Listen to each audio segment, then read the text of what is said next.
Aujourd'hui, nous allons travailler la multiplication de fractions. Donc, voici les étapes importantes à suivre afin d'arriver à un résultat exact.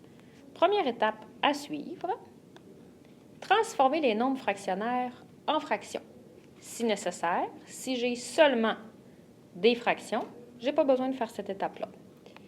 Deuxième étape, je multiplie les numérateurs entre eux et je multiplie les dénominateurs entre eux. Et dernière étape, comme d'habitude, simplifier la réponse s'il y a lieu. Donc, voici, nous allons aller faire quelques exemples. Si j'ai 2 septièmes multipliés par 3 cinquièmes, première étape, on me dit transformer les nombres fractionnaires en fractions. Dans ce cas-ci, j'ai uniquement des fractions. Donc, je peux passer à l'étape numéro 2.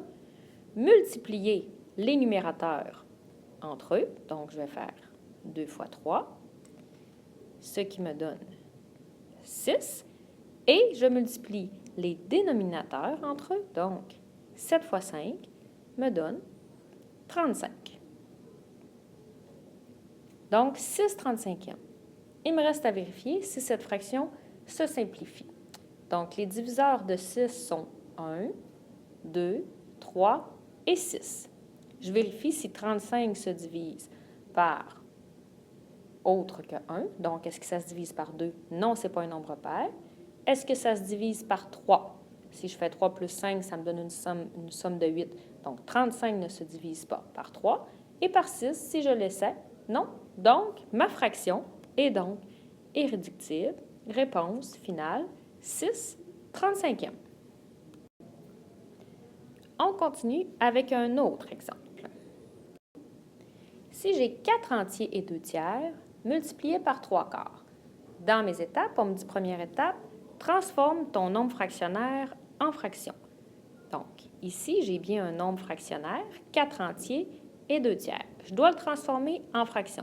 Donc, je me souviens que je dois faire 3 fois 4, ça fait 12, plus 2, ça fait donc 14 tiers. Et je le multiplie, mon deuxième, c'est une fraction ordinaire, par 3 quarts. Maintenant, ce que je fais, deuxième étape, je multiplie mes numérateurs entre eux.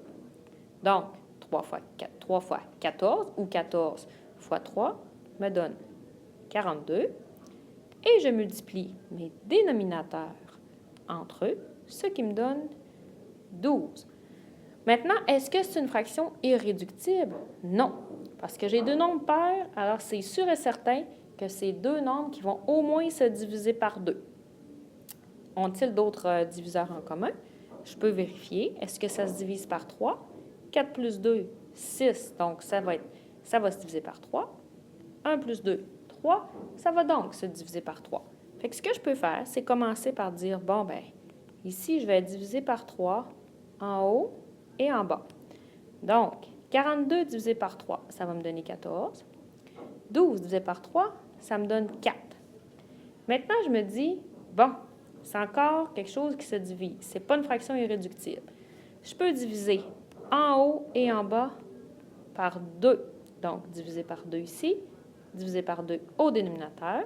Ce qui me donne donc, je vais écrire ma réponse en haut parce que je manque de place, 14 divisé par 2, 7. 4 divisé par 2, 2. Donc, ma réponse, fraction irréductible, 7 demi. Je peux aussi donner ma réponse en nombre fractionnaire, c'est-à-dire que je vais aller chercher mes entiers. 2 peut entrer combien de fois dans 7? Ça va donc me donner 3 entiers et il va me rester une demi. Donc, une réponse en nombre fractionnaire ou une réponse en fraction irréductible, comme celle-là ici, c'est la même chose. L'important, c'est d'avoir une fraction irréductible. Donc maintenant, à vous de travailler. Surveillez bien, vous aurez un quiz sur Edmodo.